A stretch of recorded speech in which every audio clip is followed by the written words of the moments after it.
Bakit iniwan sa ulanan? Basta bantayan mo siya. Alam mo nang may sakit siya. At pagdating ni Ma'am Joanna, huwag mong sasabihin sa kanya.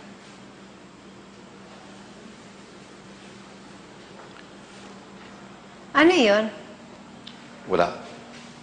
Oh my gosh, buddy. How can you keep this from Joanna?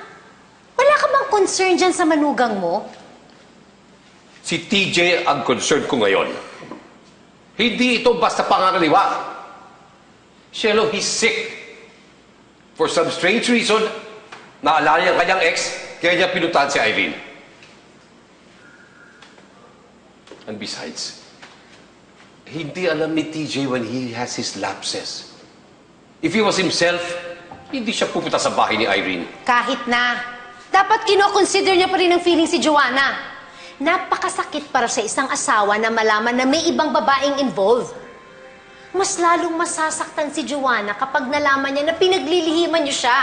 Abay, ginagawa niyo siyang tanga eh! Shelo, iba ito na naging problema natin. Ibang sitwasyon to. Please, I'm asking you to be on TJ's side. Ayoko siya mapahamak unnecessarily. And I'll take care of it. Para hindi malaman ni Joanna.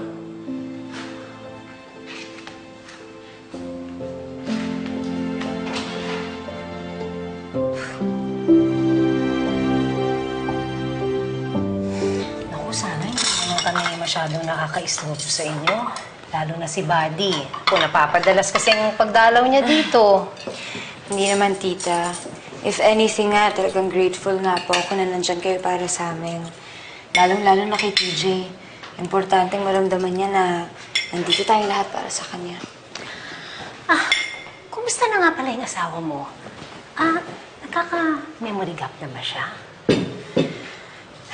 Totoo niyan, tita. Nakakalimot na siya ng mga maliliit na bagay. Something as simple as yung mga susi, gano'n. Pati nga pangalan, hindi na niya ma-recall. Pero ako, kilala pa naman niya ako. Di pa naman niya nakakalimutan ang pangalan ko, no? Hindi, tita. Pero ako, paminsan nababanggit niya yung pangalan ng ex niya. You mean, si Irene? Pero, tita, tinatry ko na lang na huwag personalin. Iniisip ko na lang talaga na dahil lang yun sa sakit niya. But, are you sure na dahil siya sa Alzheimer's? I mean, yung pagkakabanggit ni TJ sa pangalan ni Irene? Ano ibig niyo sabihin, tita?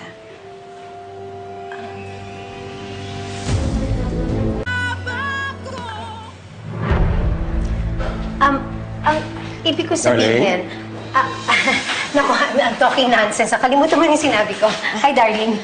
Dad, halika. Magmerienda muna tayo. No, huwag na. Aalis na rin kami, Tita Shelo mo. It's our date night. Date? Nice. Siyempre naman. Tamis, excited siya. Kala ko yun lang yung nilalanggam eh. Siyempre kami din. Kaya naman relationship goals kayo namin ni Joanna, di ba, Han? Oo nga eh. Pati na rin sila nanay at tatay. Kaya siguro matatag kami dahil nandyan kayo para maging role models namin. So, paano? Sige na. Mauna tayo. Sige. Mauna na kami. We'll go ahead. Okay? Okay. Look, if you need anything, just call. You know what, Dad? Actually, I'll be going over some stuff with the lawyer. I might really need your help.